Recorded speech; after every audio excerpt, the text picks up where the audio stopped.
Welcome to the Up Arrow Podcast with William Harris, featuring top business leaders sharing strategies and resources to get to the next level. Now, let's get started with the show. Hey everybody, it's William Harris here. I'm the founder and CEO of Element and the host of this podcast where I feature experts in the D2C industry sharing strategies on how to scale your business and achieve your goals. I'm excited about the guest that I have today, Reggie Black. Reggie is the CEO of Better Way Health, the #1 supplement company on Trustpilot. He loves his wife, his 6 kids, and trying to figure out how to sell more Beta Glucan at work. And I believe you were sent over to me by Sean Larkin over at Fuel.io, another tool that I love and actually just invested in their community round. But Reggie, excited to have you here. Yeah, thank you so much for having me. It's a pleasure.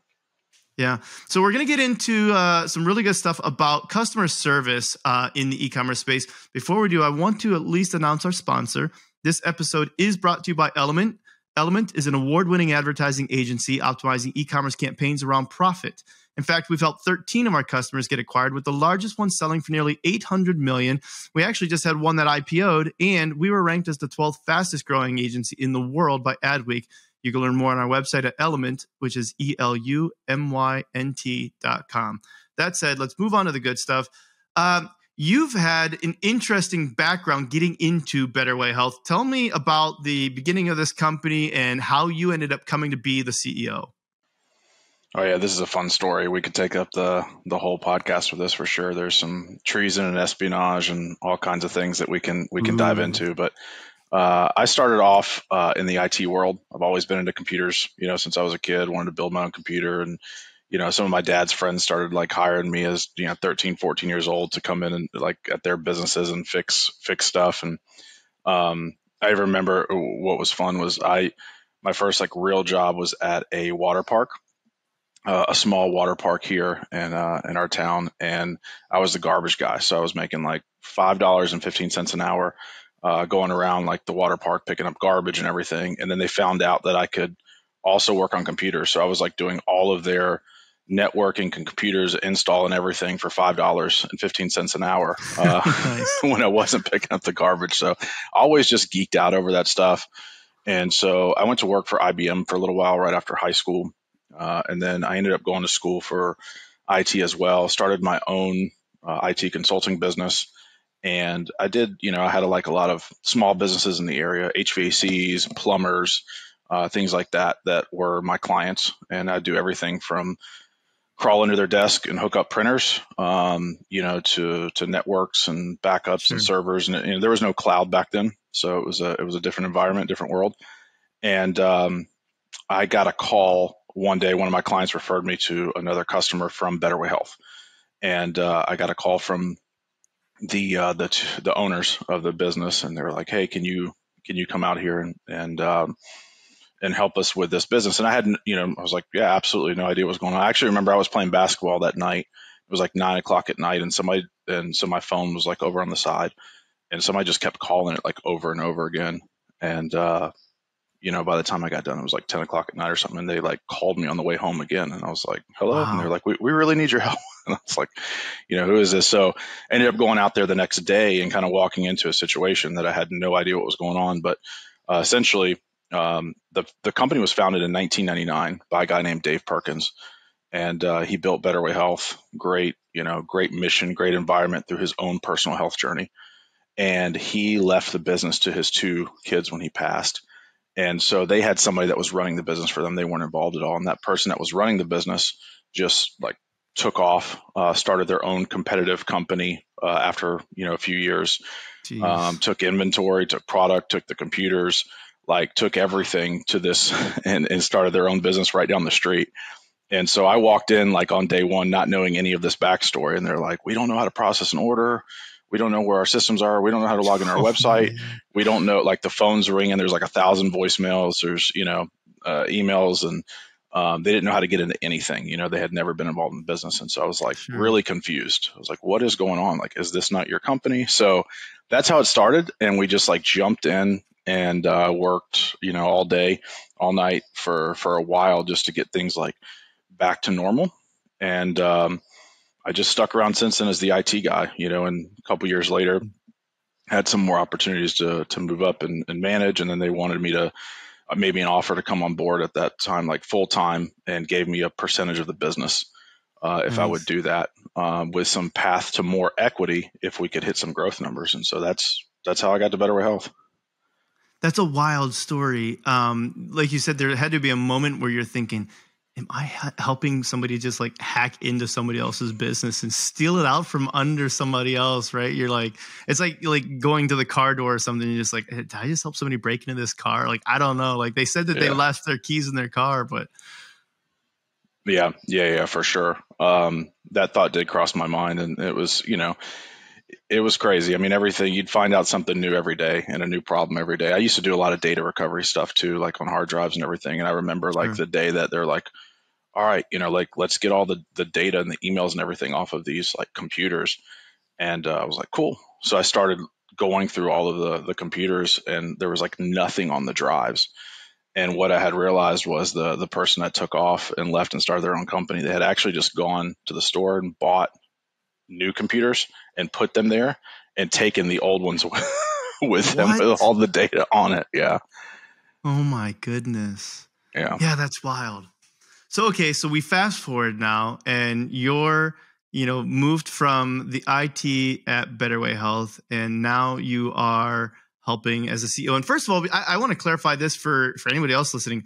Beta Glucan, I don't know much about it. At least give me like some kind of a glimpse into what Better Way Health is and Beta Glucan for context.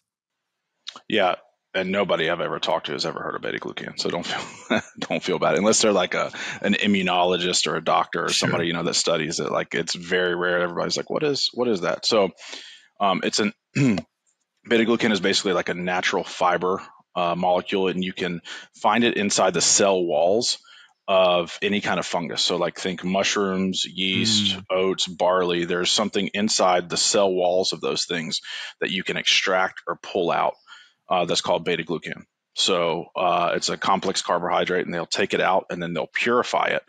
And what they discovered about 60 years ago at the University of Tulane is where it was discovered by a guy named Dr. Nicholas Teluzio, is that when they purify it, it actually can go inside of your immune system and activate a bunch of your immune system cells.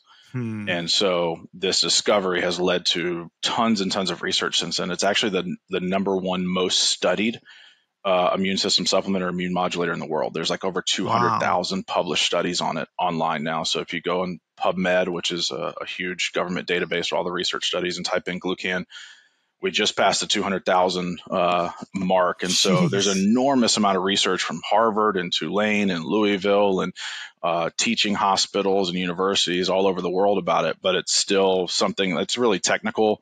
And so not a lot of people understand or know about it, but we believe it's going to be, in the next 5 years or so, become a household name. One of the things that I love about even just that study of these things that are inside the cell walls of plants and fungus and stuff like that, where we're just now starting to even come up with names for some of these compounds. Many of them we haven't even, named. And I remember seeing something to the effect of an apple. There's, and I could be completely way off on this, but like 10,000 different compounds or chemicals that are in there. And it's like maybe only 1% of them even have names. But there's all these things that do things for us, that activate certain genetic sequences within us, or at least genetic expressions and stuff. And I think that we're just now starting to understand that it's much more than simply supplementing your milk or cereal, your sugary cereal, your Fruit Loops or whatever with vitamins A and D or something like that. But there's so many other things that we're missing when we're not eating foods like this, or looking at, taking intentional supplements like beta glucan and all these things that we're missing. Yeah, absolutely. And it is cool. Like as we start to discover some of those things, it's like these secrets that we're unpacking. There's a guy that's was at the University of Louisville.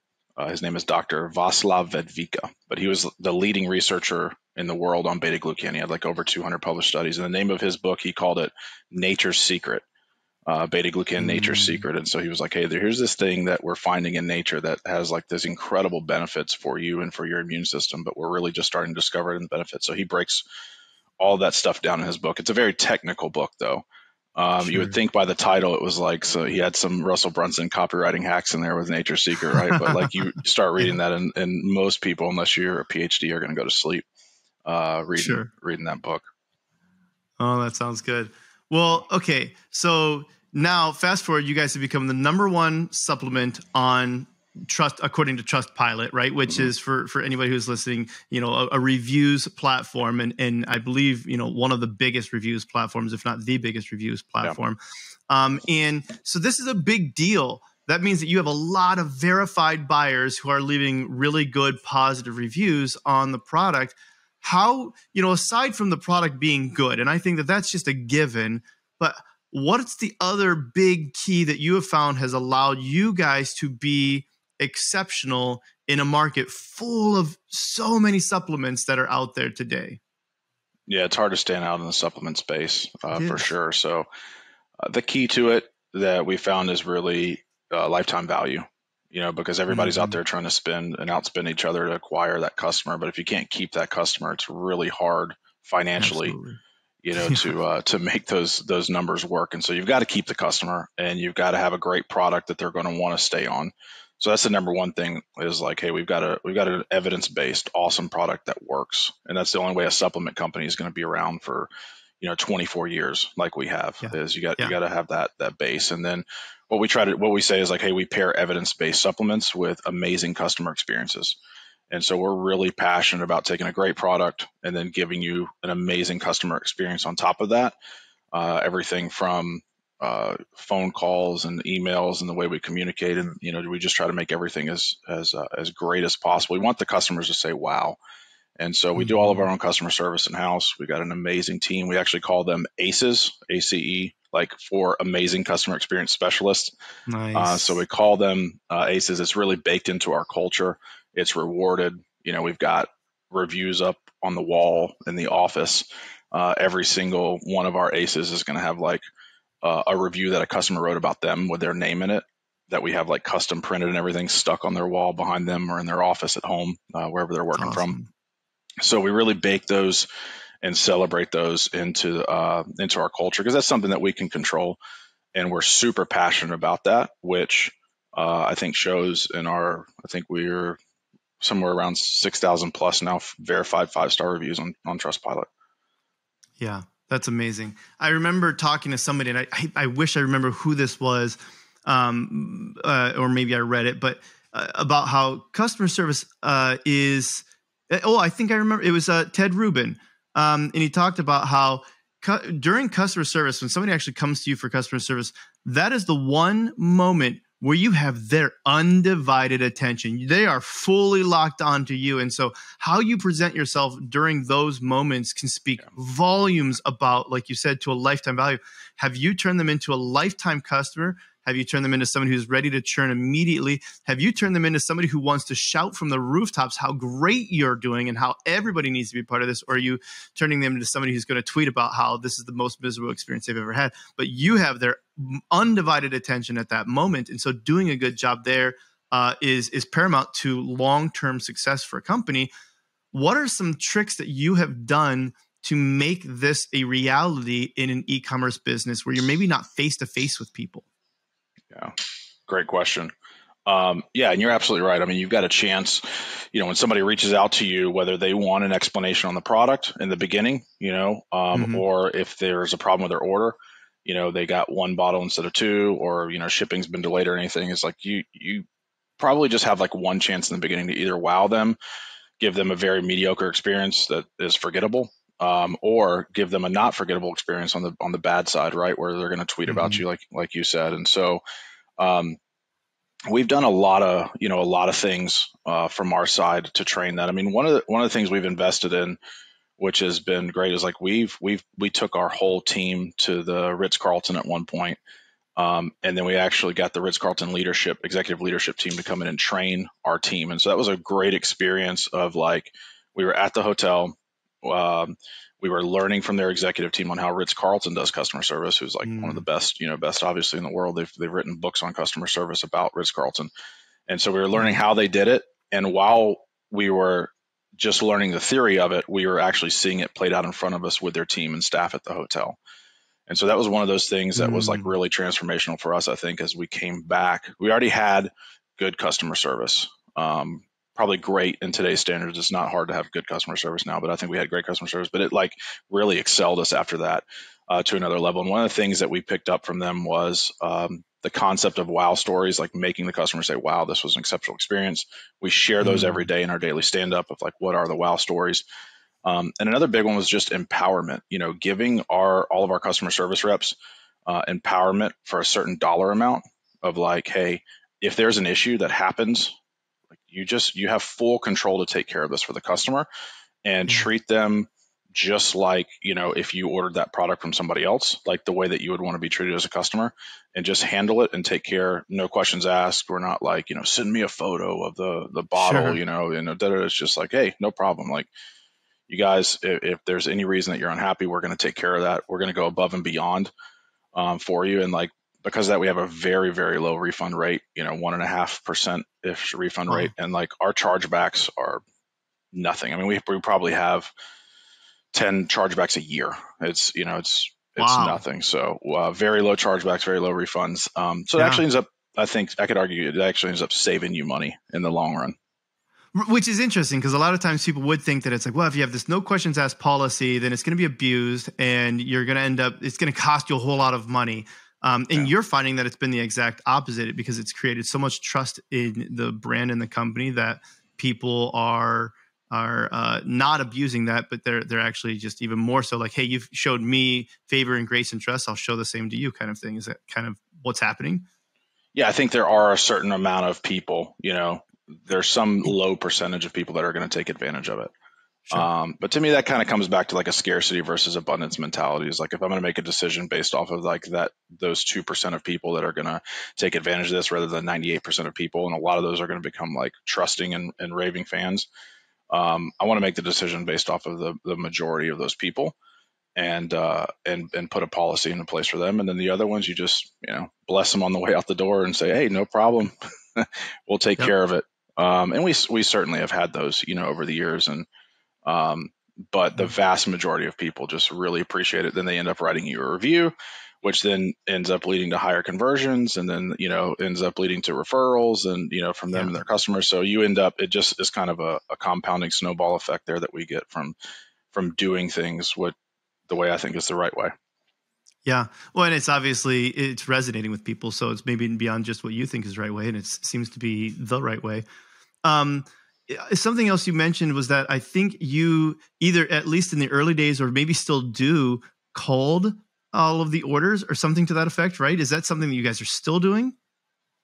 Yeah, absolutely. So the business, when I walked into the business, it was funny because all of our orders were coming in over the phone.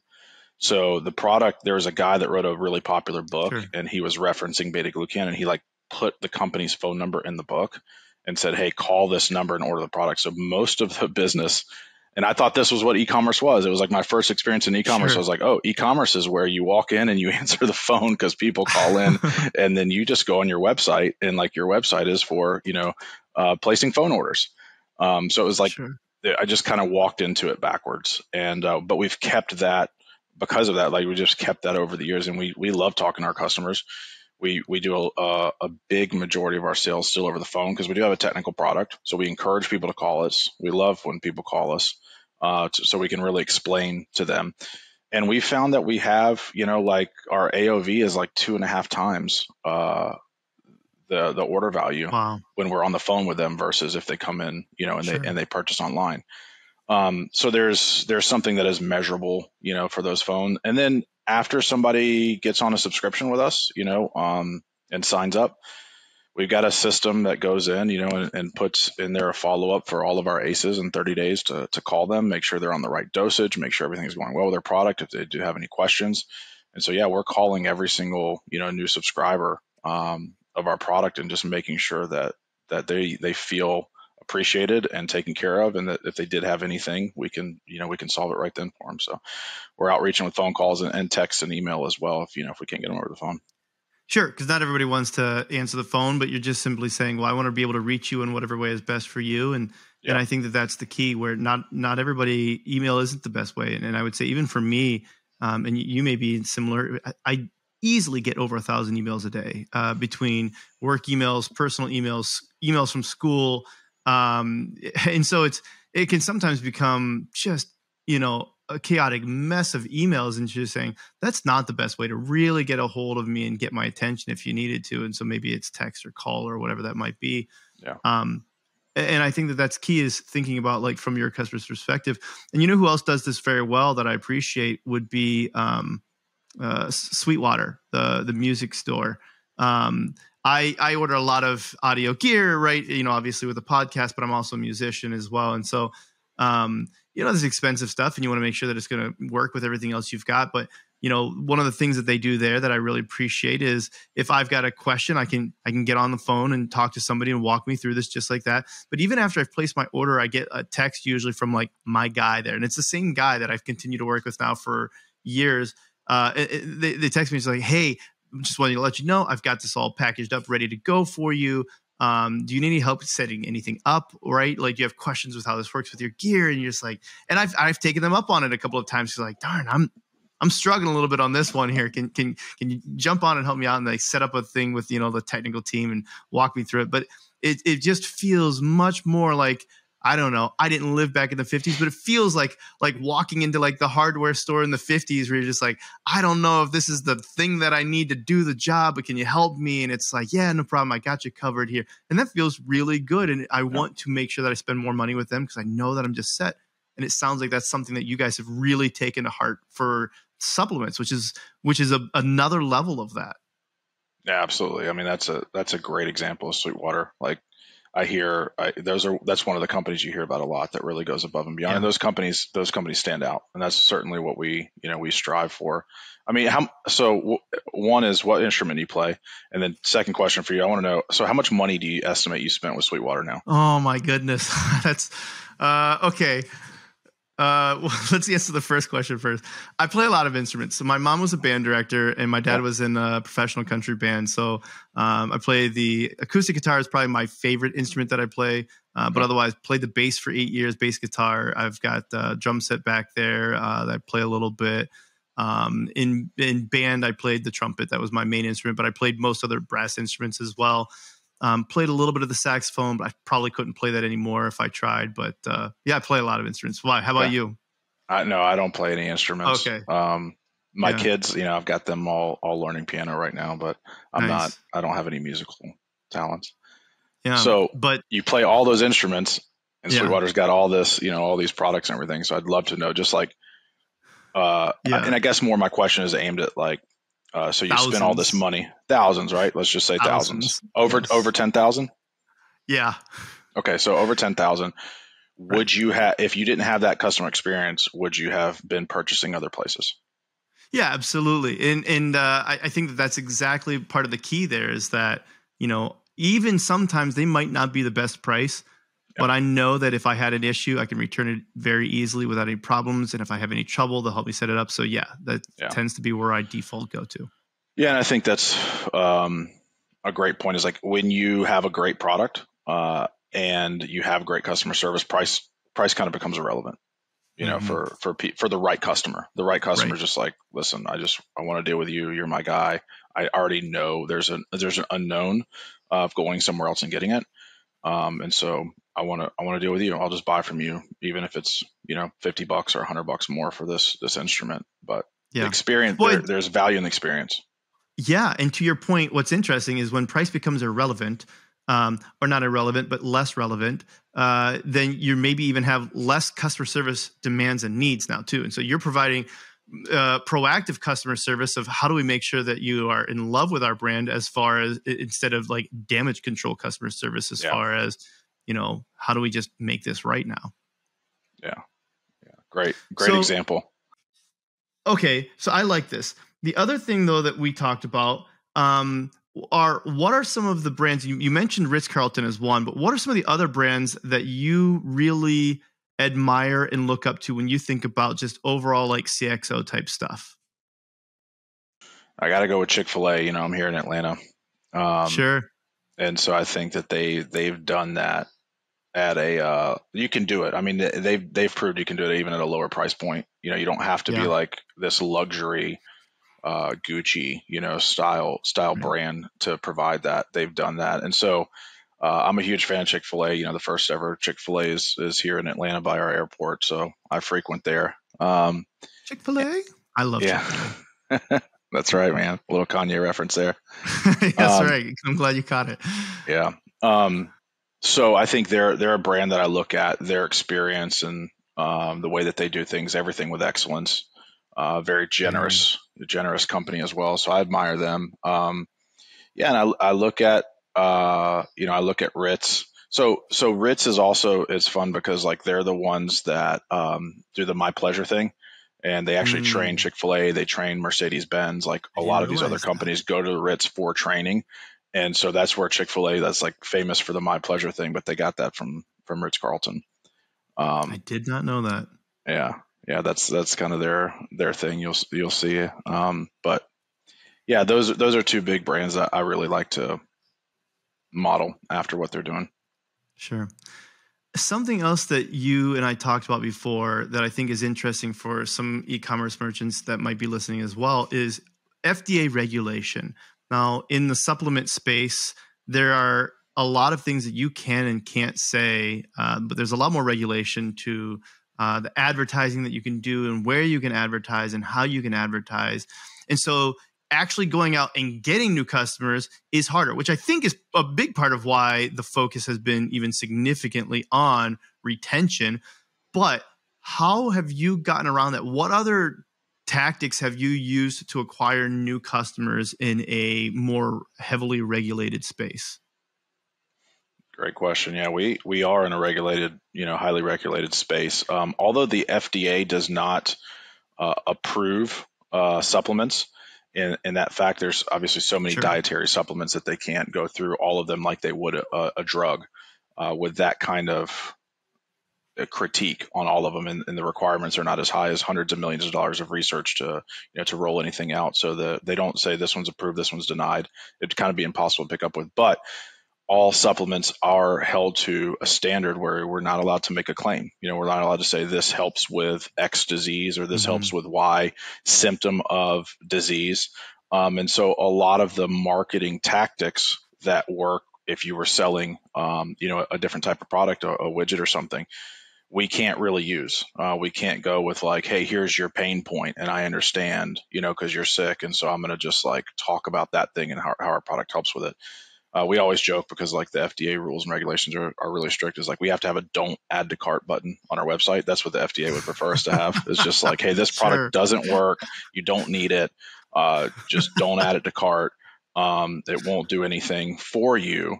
But yeah, and that's how the FDA would prefer that we run. We run the business. But if you still want to give us money, here's the opportunity. Here's an opportunity. It works. At least the website works, but the product doesn't. Yeah. So we have to get creative, in ways. I mean, because we can make what are called some approved structure function claims about our product. We can say like Beta Glucan helps to support and maintain a healthy immune system, because that's really what it does. Is it helps boost your immune system. And so we can say those things because they have been approved by the FDA. The FDA has given Beta Glucan the GRAS rating, what GRAS generally recognized as safe, meaning that they're saying like even at a high dose or at any doses, there's been no known adverse or side effects. So that's a pretty high standard for the product. So it is kind of regulated in that way. It's like, hey, at least this product is safe. It's been given the GRAS rating. And we can tell people that it helps maintain and support a healthy immune response. But we kind of have to say that like 50 different ways.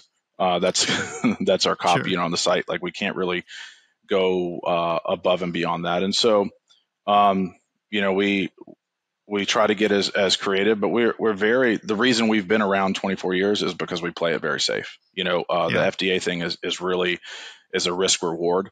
If you're driving down the highway, you can choose to drive the speed limit. You can, and you probably won't get pulled over. You can choose to go 10 miles an hour over, probably won't get pulled over. But the people that are driving, 90, 120 miles an hour down the road, they might be able to do that for a while. Some of these supplement companies may be able to drive that fast for a while, but eventually they're going to get popped. And they're going to get FDA warning letters, and they're probably going to get shut down if they're going to continue to make claims like this. So we just choose to play it very safe. We're trying to play the long game, and say those things. And so, the product's so good, and the experience and everything. So we have a lot of people that just naturally, influencers that find out about the product, or Yeah, I was going to ask if you educators out use there. influencers. Yeah. Yeah. In certain ways that find out about the product and tell them, like, we're not allowed to pay them, for saying certain Okay. things. Like, you can't just get around it and go like, oh, well, I'm just going to get this guy to say something, and, I'll pay him. And like, FDA is smarter than that too. Right. But, Well, the FTC is now too, because they've said that if you share that, whatever somebody else shared, you're still on the hook for whatever they said in that as well. Absolutely. So that's, anytime we have a marketing agency or person or company come in, they're like, well, we'll just use the reviews and let the customer say it. Can't do that either. If the customer is making a claim, you can't put that on your website. Right. You can't make it through an influencer, an affiliate, or, somebody else, even if they really did say the thing, that the product works. So, FTC is cracking down on that, man. And they're really cracking down on fake reviews big time now. Amazon's cleaning house with all these fake reviews. And so it's affecting the supplement business in a big way, because there are so many, reviews out there that are violating these terms, or leading people to think that this product could do this, or they're paying people to write reviews. Like, all that stuff is coming under scrutiny right now in a big way.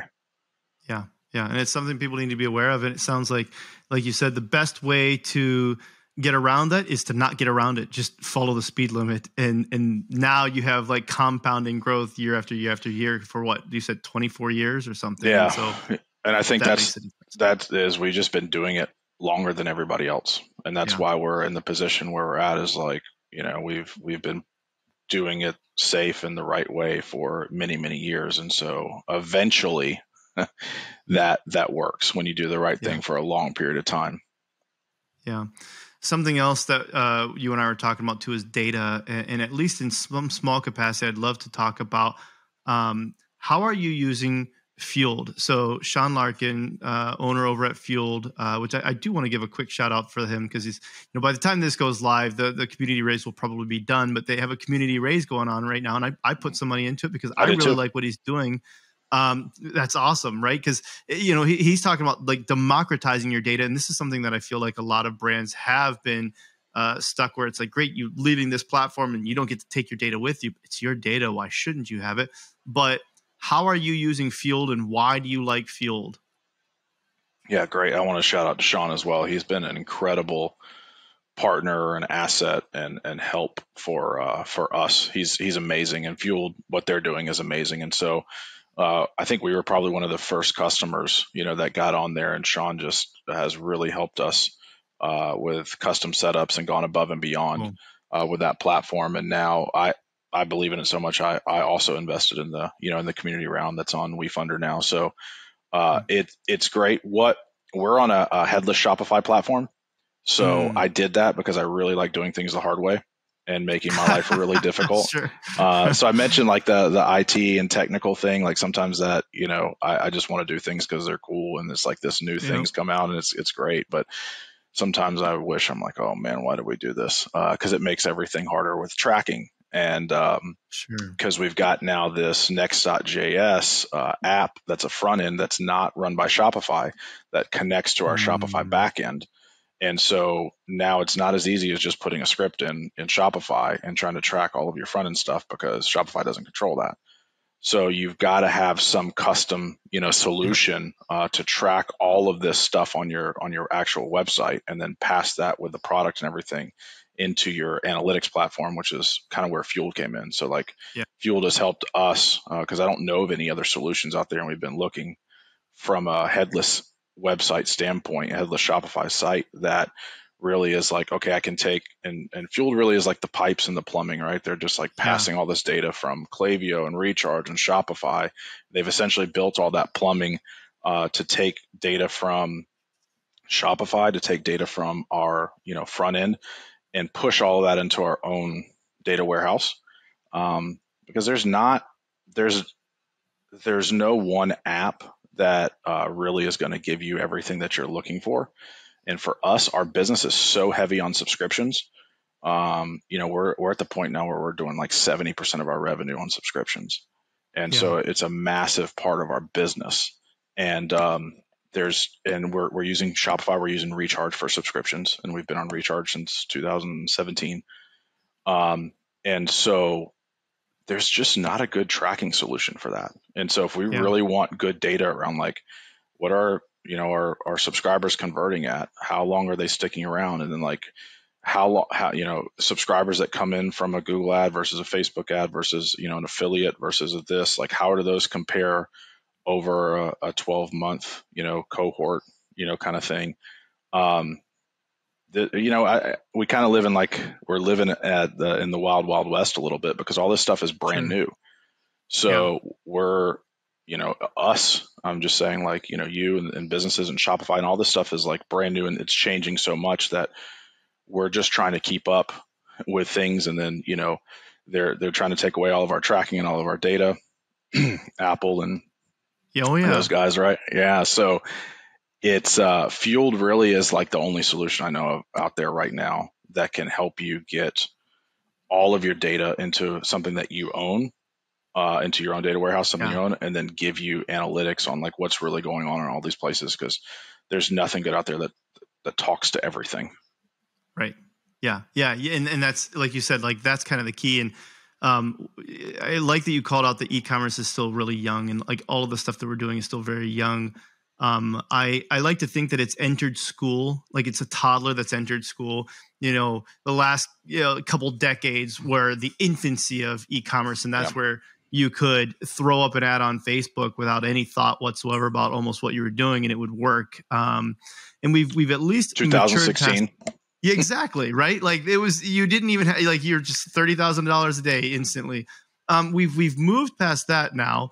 And we're at a point where it's like e-commerce has matured as an industry, but to make sure that we put this in perspective for people, it's like, but it's only like in like kindergarten or first grade. And so it's like, it's maybe getting some like math homework that it has to start doing, but it's not, it's still far from being as mature as a lot of other industries. And when you look at the overall percentage that retail of e-commerce that takes up of retail sales, it's only about 15%. It's still very small in the grand scheme of things. And so I agree with you, and I'm glad you called that out. Yeah, no, it's just beginning. And so what we're getting right now is the growing pains of that, of figuring all those things out and being like, okay, we're going to try this thing. Well, that didn't really work. We're going to try this thing. Okay, well, Apple's updated this policy, or Microsoft or somebody is like updated. So no, none of that stuff that we did worked. So now like, let's try this, this new thing. And so Sean's solution is, why don't we just take all of your data on your website and you own it forever in your own data warehouse. And that way you can do whatever you want with it now, or retroactively in 5 years, you may be able to go back and be like, hey, let me look at how this thing did. And and this, rather than just relying on everybody else's solutions. Yeah. Or let's say that you have a really amazing AI model that comes out 5 years from now, and you say, okay, I want to retroactively understand how this model would have worked back in those environments, back during the pandemic. What would this AI model have done in those situations? Oh, that's interesting. But you need the data at that point in time to be able to have and use. And so owning your data makes sense. That's a great example. Which we're right around the corner from that. I know. I want to dig into also a little bit about who is Reggie Black. It's something that I do on all the podcasts. I like to get into the human side of everybody. Tell me about your childhood and what made you who you are today. What made you the person that wanted to do IT for $5.15 an hour, that made you want to do a headless Shopify e-commerce store, that made you the person who says customer service matters so much? Is there anything that, in your childhood that kind of brought you to who you are, or not? And there's just fun stories too. Yeah. So I grew up, I was born in Atlanta. I lived here till I was about 8. My parents got divorced when I was 8. And so my dad stayed here. This is where he's from. My mom's Cuban. And so she was born and raised in Cuba. Her family moved to Miami when she was a little kid. And so my sister and I went back to Miami with my mom when I was 8. And so I really kind of grew up in South Florida, like Miami, Fort Lauderdale, that area. And it was, I bounced around to a lot of different schools. We moved around the area a lot. And so I ended up moving back here basically like after high school back to Atlanta, and got married. But that was kind of my childhood. I like sports. I grew up playing soccer when I was little, and then I moved into basketball and played football, and um, but as I mentioned, before, like I've just always liked computers, Yeah. and really kind of a nerd and geek in that sense. Got into them. I remember my grandfather bought me our first computer, which was a 486, when I was probably in like second grade, maybe first or second grade. My dad taught me. My dad had a computer even before that, which was a 286, I think, and he like taught me some like DOS commands, and Nice. taught me how to play chess. So we had like a chess game on there. So my dad showed me how to play that on the computer, and I was like just kind of like hooked on it after that, because there was, the video games weren't as prevalent, as they are now Right. for the kids. So that We that had was our screen. Minesweeper. Yeah, And yeah. This was solitaire. even before like Minesweeper and Sure. tic-tac-toe and everything on Windows 3.1. So it was like I got kind of hooked into the same way kids are like, on the screens now. Like that was my screen back then. Was Sure. like I learned on the computer. I was like, oh, I can play chess on here. Like this is a big video game. And then when I got the computer my grandfather bought me, um, it was like, oh man, this opened up a whole new world. Like I remember we had, I think it was like Encarta Encyclopedia. I don't know if you remember that, but Oh yeah, I remember Encarta. Yeah. yeah. So there was like games and exploration and everything inside the computer. So I Yeah. think that's just what got me into it, like hooked. It was like my, learning, education, and games all in one. And so got hooked I can in. relate. That's so funny because I can remember even when I was on, Windows 95 and stuff too, which, maybe even a little bit beyond that, but it was still so primitive what you could do there. And it was easy to get bored on there. Yeah. There weren't as many things to do. And so I can remember using that as an opportunity to like start learning like hex code, right? Yep. And like learning, like even just like exploring every single little thing that existed on that computer. And so I learned about what was it, like houndstooth patterns, and it's like all the different patterns that exist. You're like, oh, what's this pattern? Oh, what's this pattern? And all these different things that you learned about because you were just bored and just trying to explore and figure out everything that was on the computer. Yeah, that's exactly how it happened. Yeah, curiosity. Yeah. And so okay, so chess. Do you talked about that being a big thing? Then is that still something you play now? Yeah, I got out of it, and then now I'm kind of hooked back into it. So the Yeah. chess.com, I play. My son, my 8-year-old son's like getting into it. So it's just something fun that we can do together. And he's like doing his little chess training lessons on there every day on chess.com. And then I've got the app, so I've found that that's just like a really good like mental break for me, because you can play like a quick 5-minute game with somebody. So yeah, I've gotten back into it recently, like in the last year, and I love it. I love it.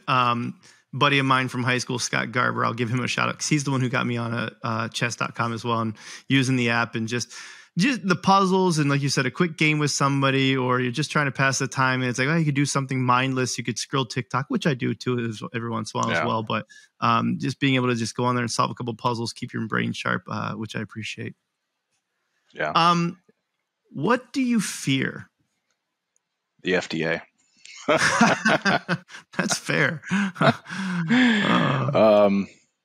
Yeah, I mean, I would say probably there's some truth in that, right? Like with the business thing, with our business, I mean, that's the main thing that we try to just protect against, because if something did happen, and I make sure, like, because I'm obviously responsible for everybody who works for the business, or any marketing or anything that goes out, that can make something can turn into a big deal with that. And so if that happens, kind of the whole house of cards can come tumbling down pretty quickly with somebody like that. And so I do. That's definitely something I fear. Like you said, you're going the speed limit. You're using your turn signals. Like you're just doing what you can to make sure you're following the rules. And I think that's good. Yeah, we try. How do you deal with the stress of running a business in any kind of a market, but just especially with all the things that we've had to go through lately in the e-commerce space? Like you mentioned, Apple removing tracking and now, in pandemics, and then, moving into now, like whatever we call the recession or whatever that we've been in. And there's so many things that are just going and moving, and fear of the FDA. How do you manage the stress of being an entrepreneur? That's a great question. I'll tell you mine, but I want to hear yours as well after. Sure. One, I think, is I have a business partner, and he's built, sold, scaled, exited, at this point, and so he's more of like a friend, advisor, therapist, mentor for me as well. So I think that's a huge thing for me, is like being able to call Kevin and be like, hey, like, let's just talk through this. He'll usually sit down, whiteboard out, draw some stuff, and like just us working through those things typically helps me, like, calm down a lot. Another one is basketball. I love basketball. Yeah, so I try to play a couple times a week with a group of guys here in the morning at like 6 a.m. before work, and I notice a huge difference in my attitude, stress level, happiness with and without basketball. So like if I can get a lot of those things, just go out there, because when you're on the court, it's like you kind of forget about everything else. There's no conversion rates, there's no CPAs, there's no broken. Nobody cares that your tracking is broken, on the court. So you kind of forget about all that stuff, and it's like a therapy thing, for sure. So basketball, I would say, is a big one for me. So I think with basketball, one of the things that I appreciate there, and I love basketball as well. That's my favorite sport of all the sports that I played. And I talk about this a lot, and I don't know that there's probably research to back this up. Right now, it's just my hypothesis is that we need almost a little dose of sweat and pheromones from other people that are fighting a war, a little bit of sorts, right? Where it's like you're battling it out, you're duking it out, whether it's on the court or it's, in the gym or something, in working out or whatever. So that you need to be surrounded by that, almost to continue to like trick your brain and motivate you to say that it's like, you got this, go out, conquer, do, you can win. I think that sometimes, even just doing a workout at home, it's fun. And I do a lot of my workouts at home, but it's like, there's just something about getting in a game with some people and just being like, okay, you will run so much harder than you would if you were just doing it on yourself, on your own. Yeah, absolutely. So your answer is what? Work? How else do you deal besides workouts at home with stress of running a big agency? My answer, that's a good question. There's a lot of things that I would say that I do. For me, a big part of this is I'm a Christian. And so a lot of this comes down to prayer. And so for me, a big part of this is recognizing that, I don't know if you ever feel this way.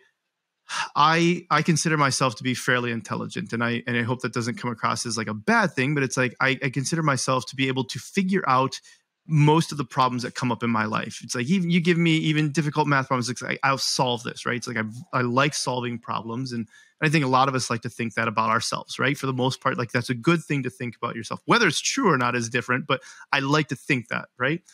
But one of the problems that I've run into is, as an entrepreneur, sometimes those problems can really feel insurmountable, or they're constantly barraging you. And as soon as you've solved one, there's 10 more waiting for you. And so for me, I think one of the things that's helped me a lot is recognizing that, and I love science. Let's imagine that we're on a plane of a timeline. And unfortunately, in our timeline, we really only can move in one direction on our timeline. And so I can't see what's on the other side of that timeline, on the other side of this problem that exists for me. But as someone who believes in God, I believe that God is outside of time. So he can see all the way around time. He can see what's on the other side of this problem that I'm facing. And so while I might look at this problem and I can be absolutely logically correct saying, if I don't reply to this email at 3:00 in the morning, then I'm going to lose this client. And if I lose this client, then I'm not going to have the money to pay for this person. And if I lose this, that, then I have to, lose this person. If I lose that team member, then now I can't satisfy the clients that I currently have. And so it's like, it's very easy to just walk down this logical process of what could happen. But what I don't know is, well, maybe that is true. Maybe if I don't reply to this email at 3:00 in the morning, then maybe I do lose that client. What I don't know is maybe it was for the best that we lost that client, because the next day we're getting another client that's a better client, even more suited to what we're doing. And so sometimes just recognizing and reminding myself that I have a limited vision of the future. And so even if I have a logically understandable explanation to what's about to happen, that's not the entirety of truth that exists. And so I need to put that back in my perspective. And just, for me, that's where prayer comes in, is saying, it's like, okay, God, I put this in your hands. Even if I were to lose the entire company, even if I were to lose everything, even if I lose the house, that it's like, that's not everything. That is not my entire worth or anything along those lines. So for me, that's the thing that I think comforts and calms me the most throughout all the chaos. And I've struggled with that over the years as well, though, too. Yeah, understandably, right? We're still human. And so it is a constant battle of faith and fear. And they're opposites. Yes. Yeah. Yep. Right. And that's, I think, why the Bible says, do not fear so much. And I think many other religious texts would say that as well, that it's like, fear is not something that sets you down the path of what you really want in life either, in anything. Right. Yeah. Great answer. Thanks for sharing. Appreciate you asking me. Nobody ever asks me on this podcast. So that was really cool. Have you ever met anyone inspirational or famous? And like, is there a good story behind that? I remember as a kid, when I was living in Miami, we were walking on South Beach. My uncle was like running a hotel in South Beach at one time, and we ran into Gloria Estefan. Remember her? Oh yeah. Yeah. So I remember. I'm trying to think of one of her songs though right now. What's one of her songs? Like, I definitely remember like 90s singer. Yeah, man. She had a bunch of bangers. Turn the Beat Around. But oh yeah, so, that's right. Turn the Beat Around. Okay. Yeah. So she was. I remember like I didn't know who she was, but I remember like meeting her, and then we took a picture with her, and that photograph like being up in our house for years and years and years, and my family talking about like, oh yeah, we met Gloria Estefan, like because she was living in Miami too. Probably the most famous. Well, I don't know. I've met RFK, Robert F. Kennedy Jr. several times, who's presidential candidate now. Democrat. I've got a mutual friend. And so I've been at like some events, and then he's been at my mutual friend's house several times. So I've met him. And one of my best friends now is running like all of his social media and all of his campaigns for him as well. So I would say he's probably the most famous person I've met. I was at a conference. But I still like the Gloria Estefan one though. That's still like you said, as soon as you brought up the Turn the Beat Around, like, I mean, this is the music that I grew up on, right? Like my mom was listening to in the car when I was a kid, because I was a kid in the 90s. She was listening to Gloria Estefan, right? And Whitney Houston and Mariah Carey. And so I'm like, oh man, you just took me back to childhood. I'm just picturing us like rolling down the windows, because we got to hand crank the windows, and Gloria Estefan blaring through the car. Yeah. Yeah. She was huge back then, man. Huge. Yeah. What about you? What about you? Who's the most famous person you ever met? Oh man, that is a good question that I might have to defer on. Sean Larkin. I am not. Yeah, Sean Larkin, most famous person I've ever met. Man, I feel like I met a lot of famous people. I used to caddy at Glenmore Country Club back in Ohio. It was a Jack Nicklaus Golf Club, and so there was a lot of people that would come in for the Firestone tournament there in Akron, and they oftentimes stay in Glenmore. And so met a lot of people there, met a lot of professional athletes at the Hall of Fame, Canton Hall of Fame, the Pro Football Hall of Fame. And so I feel like I've met a lot there. I'd say the one that I had the best interaction with, though, that would be like, oh, I met this person and I interacted with them, would actually be probably Toby Mac. I don't know how famous he is outside of certain circles, but I remember sneaking backstage at one of his concerts when I was younger. Well, who would actually probably be higher? Well, yeah, that's probably the most famous person. Just when I was maybe in high school, college, snuck backstage and hung out with him for a little bit. And he told me that I looked like, the other guy from DC Talk, Kevin Max. He was like, hey, you look a lot like Kevin Max. And I was like, dude, take me on tour. I'm ready to go. Let's go. But that didn't happen. Did you have the pipes like Kevin Max? That guy can sing. So probably not like him, but I love that you know who he is. I can sing. Singing is one of my other instruments, I guess, if you're going to call that. So I love singing, but he's got an angelic voice, man. Yeah, I can't sing quite like him. Okay. All right. Last question here. because you brought up basketball, and it's fun to have a little controversy on here. Who are your top 5 basketball players? If you were going to pick, this could be from any decade, any generation. You're like, these are the ones that I would assemble my team if you were going to pick your top 5. Oh, so top 5 are like positions. What do you want to know? Like if we're assembling a team, then it's got to be like, you got to have somebody in each position. Any position, that's fair. You don't have to pick a position. You're just like, these are your top 5. Okay. And you're going to do like Stephen A. Smith, right? And just like yell at me. You're crazy. No, I'm not. How do you put it? I've already prepared it. As soon as it doesn't matter who you pick right now. Okay, good. Number 1. I'm just kidding. Michael Jordan. Oh, that was brutal. Yeah, Michael Jordan for sure is my number 1, man. So, I mean, I'm right there with you. The person that you were that you threw some shade at, though, I have to call out. I grew up with LeBron James, so I don't know him like personally or anything like that, but he's the same age as me. We grew up in Canton, Akron area. I remember when Michael Jordan and Shaq were coming to watch him play games here in high school. So I still have some love for LeBron, but go ahead. Go ahead. I can't blame you for Michael Jordan right there. Yeah, you can't. Number 2, I'd have to say Kobe.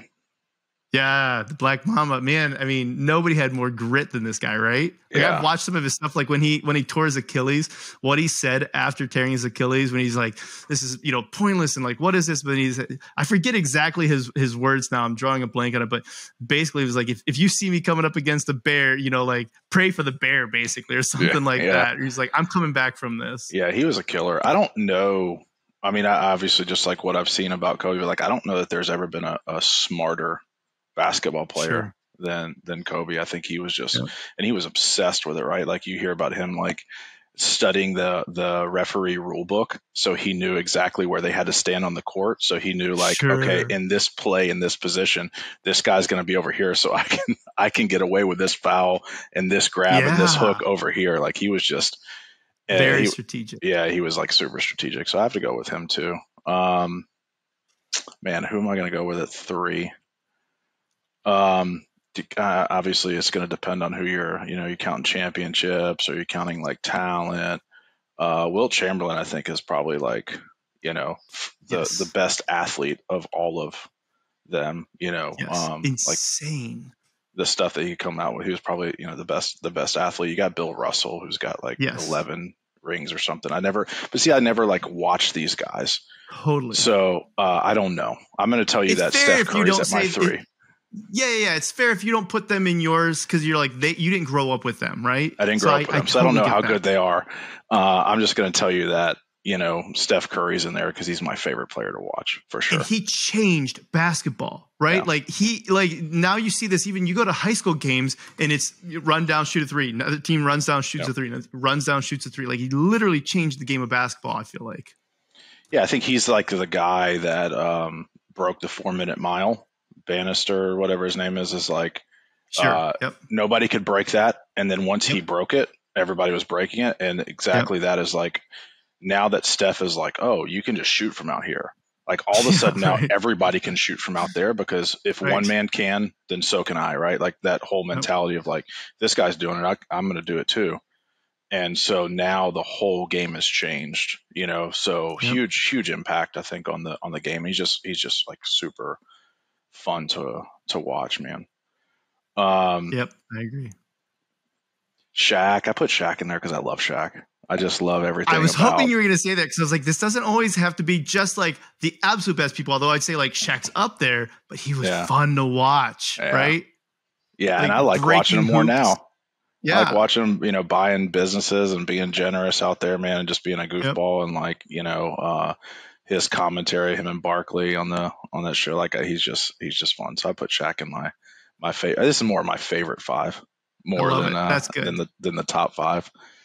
Allen Iverson, man, I'm gonna put Allen Iverson in my favorite 5 too because his crossover was brutal. Yeah, he was just fun to watch, like and freak athlete, and for him to be able to do that at his height to all of these guys was just incredibly. Yeah. Because he was only, I think, 6'1" or something, right? Like he was barely over 6 foot.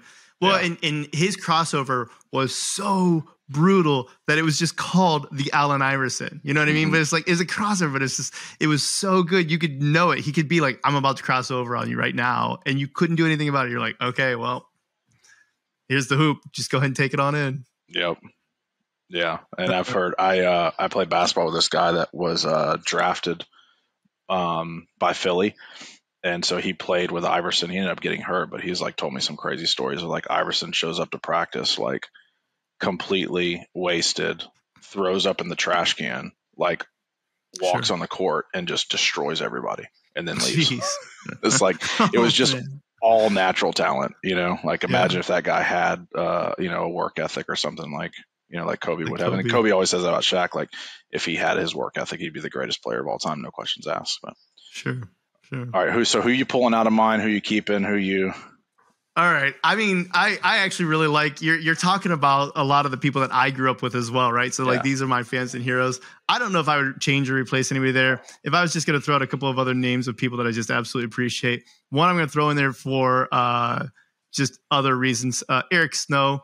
I remember he was the assist king the one year, but one of the biggest reasons is because I actually got to hang out with him. He was from my hometown back in Canton, Ohio, and so he would always put on a camp there every summer at the Canton Urban League that I would go to, and so it was just fun. We actually played basketball with him a lot, and he again also wasn't that tall. I think he was only like 6'1", but I love the idea of the assist king kind of thing.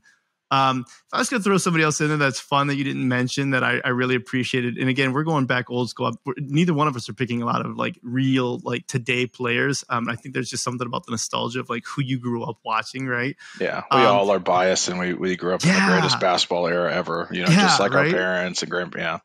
Yep. I almost would want to throw Dennis Rodman in there again. Going back to it's like he was fun to watch when he decided that he was like, okay, my job is to like get rebounds, and I mean he was unstoppable for that, right? So it's like that was fun. My player though, my favorite player when I was growing up during that time was Akeem Olajuwon. So Akeem the Dream, he had that fadeaway hook that was it's just impossible to stop. So. I don't know if I'd replace anybody you have, but I at least got to give some shout outs to other people. I like it. All right, Reggie. This has been fun. If people want to work with you, follow you, buy from you, what are the best ways for them to get in touch, stay in touch? Yeah, great. I don't have any social media, man. So my social media is chess on my phone. Nice. Follow them on chess.com. Yeah. Better Way Health, go to Better Way Health, check out our products. If you want a better immune system, which I think everybody should be going after, you want to be healthier, get on that Beta Glucan and check us out at betterwayhealth.com. That's cool. Hey, I really appreciate you coming out, sharing your knowledge, wisdom, success stories here with us today. I appreciate you having me on. This was fun. Yeah, thanks. And everybody else, thanks for joining in. Hope you have a great rest of your day. Thanks for listening to the Up Arrow podcast with William Harris. We'll see you again next time, and be sure to click subscribe to get future episodes.